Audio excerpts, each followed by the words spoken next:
The following podcast has been paid for by Perched on the Top Rope.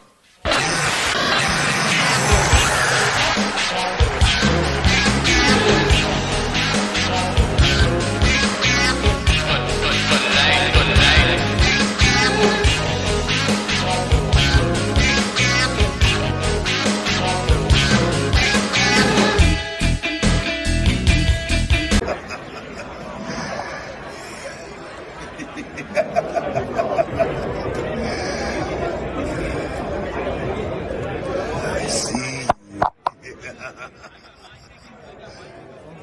This is Perched on the Top Rope, and I'm the boogeyman, and I'm coming to get you!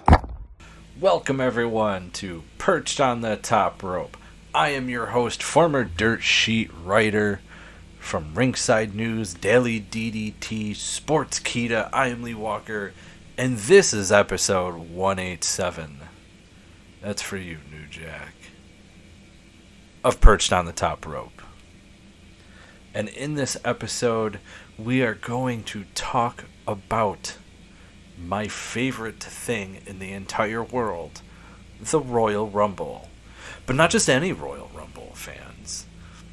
We're going to talk about NewLegacyINC's Royal Rumble Marathon, known as the Royaliest of Rumbles. Now, what they do over on YouTube and Twitch at NewLegacyINC is they have a different Royal Rumble per day. And this is all video game, of course.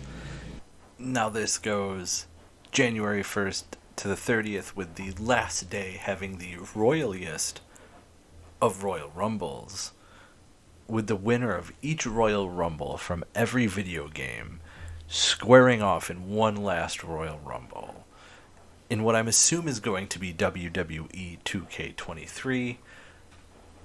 However, my favorite thing about this is getting to watch the different battle royals from different video games dating back to the Super Nintendo with WWF Royal Rumble, WWF Raw. I'm assuming they're going to use WWF Royal Rumble, but they also use PlayStation games, Sega games from Dreamcast, Sega Saturn even, Nintendo 64, PlayStation, PlayStation 2, Nintendo GameCube, any game that had a Battle Royal or Royal Rumble that you could have up to or more than 30 people, it's in this series, and I suggest you go check it out. I am a huge fan. They have over 150,000 people on YouTube, for crying out loud. However, there is one thing that I love to hear during the regular Royal Rumble season, and that is the numbers. I love hearing who got eliminated, how many times people got eliminated, who has the most eliminations, what number does in the Royal Rumble has the most wins, things like that. And NewLegacyINC spares no expense as they do the same thing, and you're going to listen to it right now. The NewLegacyINC Royal Rumble-thon, a biennial tradition unlike any other. Hundreds of wrestlers compete for a chance to enter and win the greatest Rumble of them all, the Royaliest of Rumbles.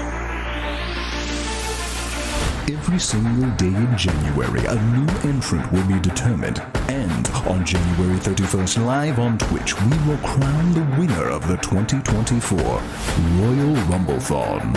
Only one can be crowned the final winner, and with the odds stacked so high against every competitor, success is all about the numbers.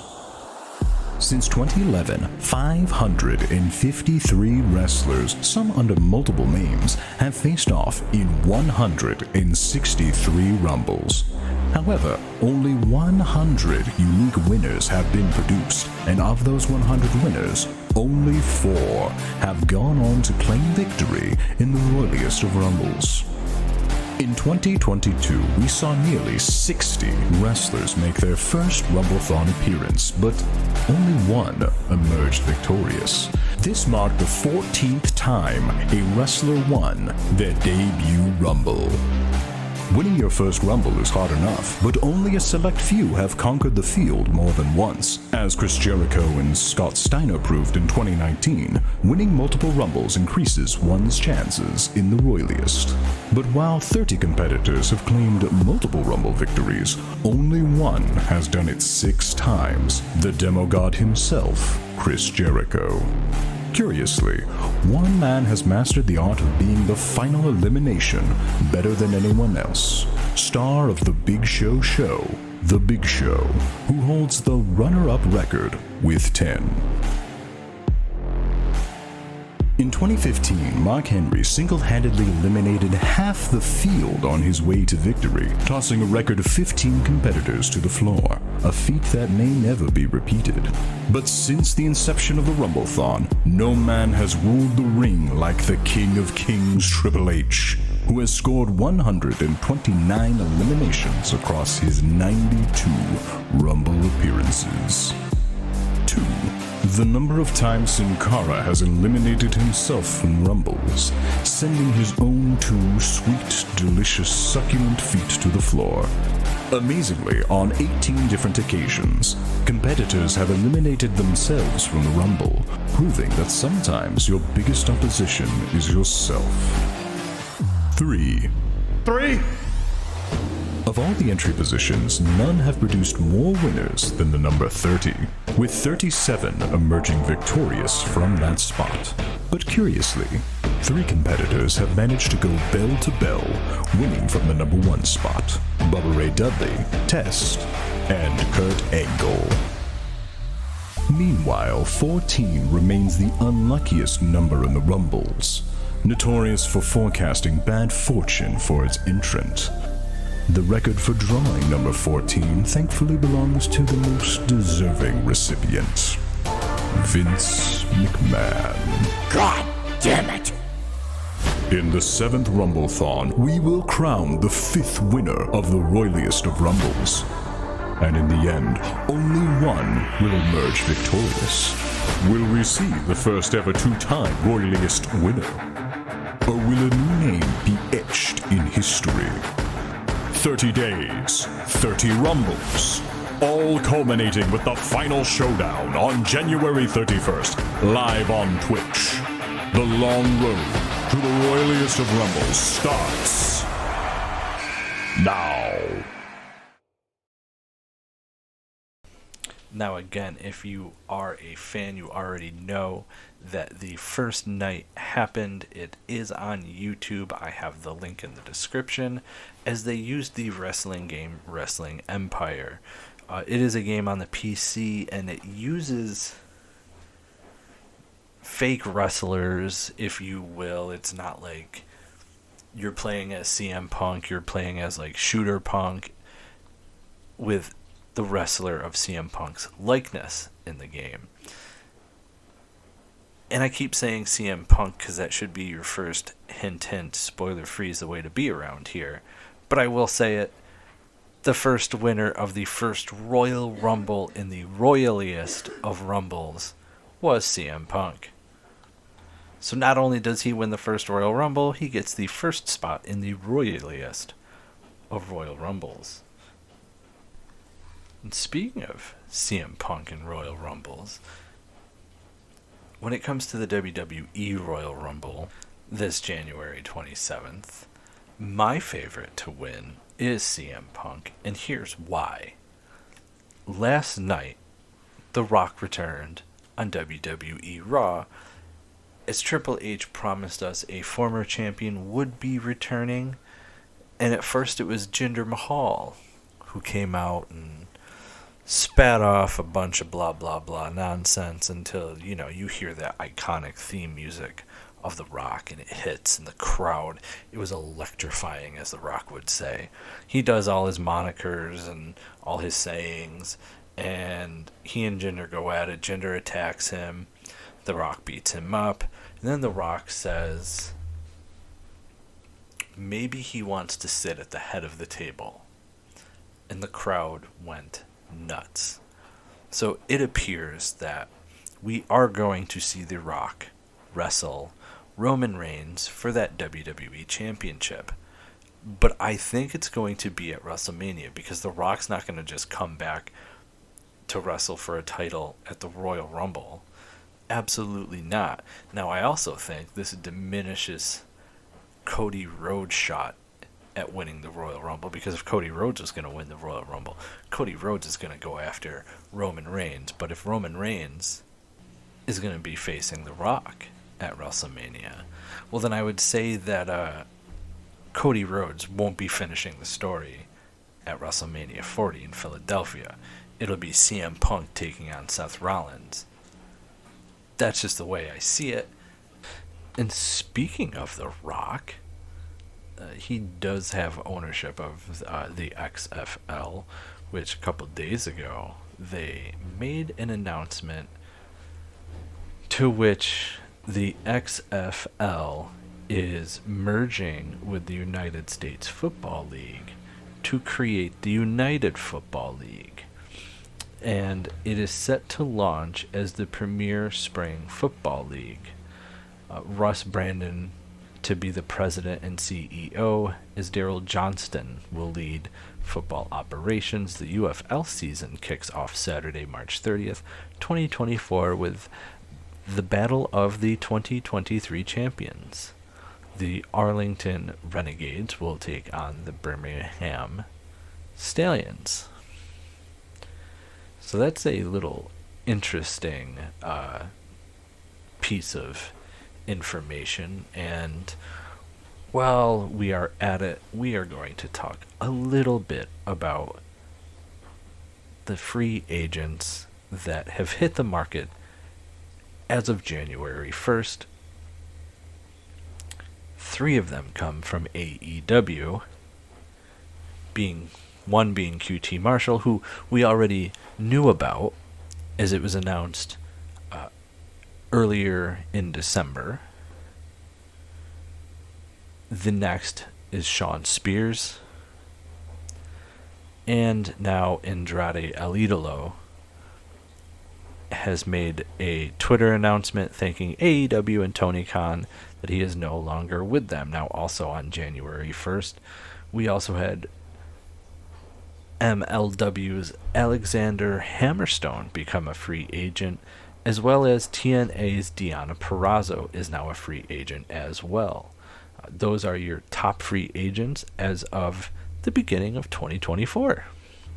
And if you listen to episode 186 of Perched on the Top Rope, you would know that Chris Jericho is starting off the year with blocking Nick Hosman, who basically seemingly outed Chris Jericho out over the whole NDA situation involving the Elite and CM Punk and that whole all-out brawl, or brawl-out as we call it. Nick basically insinuated that Chris Jericho is the reason why Kylie Ray left AEW over allegations that he hit on her. Jericho ended up blocking Nick. However, there was a Worlds NDA signed at AEW Worlds End, and Chris Jericho did hear some NDA chants during his match. And we did see Samoa Joe win the AEW World Heavyweight Championship. After the match, the Masked Men came out and attacked MJF and started to attack Adam Cole until the lights went out. And then the devil himself was revealed to be Adam Cole. As behind him was Wardlow, Roderick Strong, Matt Taven, and Mike Bennett as your devils. Now, we don't get a payoff to this storyline because, well, MJF is injured, MJF has a torn labrum, and I have had a torn labrum, and it takes 6 to 8 months to fully heal properly, and I would say that's going to physical therapy 3 to 4 times a week. I was doing 2 to 3 depending on how my shoulder felt afterwards.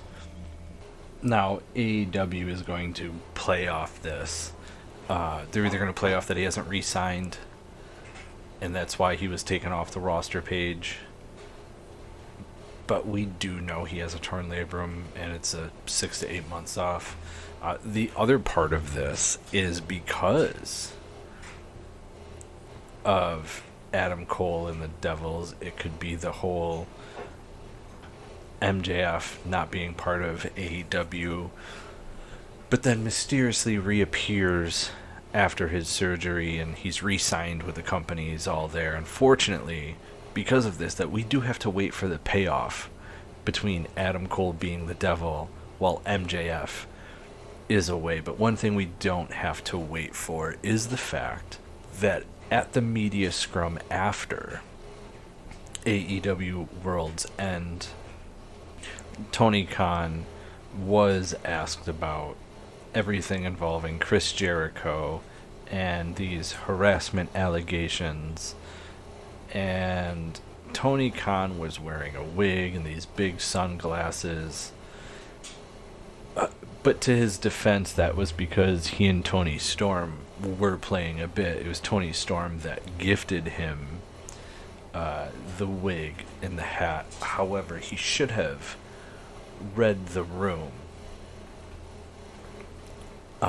First off, again, it's not professional of Tony to address the situation the way that he was dressed. Secondly, he brings up that AEW has the best safety record out of any wrestling company in the world. That's a direct quote. So my second part is when he says the best safety record, it was just a few months ago that Tony Khan was on AEW television saying that he thought his life was in danger over the incident between CM Punk and Jungle Boy. So I find it rather funny that he's saying those words. He should have read the room and just taken the stuff off. Like, somebody made a comment that, well, if he took it off, it still wasn't a good look. Regardless, it shouldn't have happened anyway. So, one thing that did happen is Nick Hausman is the one who made these allegations against Chris Jericho. However, former Impact ring announcer Dave Penzer, and former WCW, he asked Nick 4 different times if he has proof, and Nick didn't answer him once. So we're going to have to wait to see what happens with this whole Chris Jericho, Kylie Ray, Nick Hausman story. But I will say this. Go look up the photo of Chris Jericho addressing the situation with the hair, with the big sunglasses, and tell me he doesn't look like the Teenage Mutant Ninja Turtles Baxter Stockman. Tell me he doesn't. You can't unsee it once you see it. I promise you can't unsee it. It's fucking hilarious. And I'm going to end this show on a note that I never thought would happen. According to PW Insider, Kevin Dunn has exited WWE. Now, Kevin Dunn was Vince's right-hand man, dating back to like 1988, dating back so much that Nick Khan sent an email to everyone in the company about Kevin Dunn and his work. He's been there for literally 40 years. And I see this as it's a new era in WWE, and WWE is doing out with the old and in with the new. So it'll be interesting to see how WWE production goes without Kevin Dunn. But without you, the fans, nothing is possible, including all these accolades. Apple Podcast United States and America Sports, 49. Apple Podcast United States of America Wrestling, 4. Apple Podcast Great Britain Wrestling, 186. Apple Podcast Canada, 128. Apple Podcast Norway Sports, 99. Apple Podcast Norway Wrestling, number 1. Apple Podcast Ireland Wrestling, 40. Apple Podcast All Podcasts India, 167. 3 for India Sports, and number 1, Apple Podcasts Indian Wrestling. Apple Podcasts United Arab Emirates Sports, 32. Number 1, Apple Podcast United Arab. Apple Podcast Nigeria, number 30 Wrestling. Number 147 Algeria Sports, and number 7 Apple Podcast Algeria Wrestling. Those are all my ranks on Chartable with Apple Podcast fans. I cannot thank you enough for all the support. You can listen to us on Apple, Spotify, Google, Amazon, Podbean, Podbay, Stitcher, Red Circle, you name it, it's Perched on the Top Rope. You can also go to youtube.com at Perched on the Top Rope or youtube.com/Perched on the Top Rope and watch awesome interviews involving WWF legend and WCW star Adam Bomb Wrath. You can also catch interviews with AEW's Lance Archer, as well as interviews with NWA Samantha Starr, former WCW star and WWE Ultimo Dragon. You can also catch with New Japan Pro Wrestling former WWE Yoshitatsu.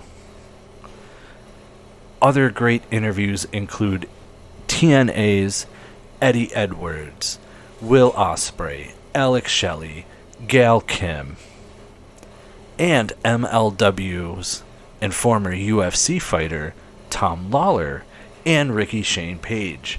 That's youtube.com at Perched on the Top Rope. You can also find us on Facebook at facebook.com/Perched on the Top Rope, X at Perched Top Rope, myself at its_just_Walker, as well as the following. We are on Instagram and Threads at Perched on the Top Rope Podcast.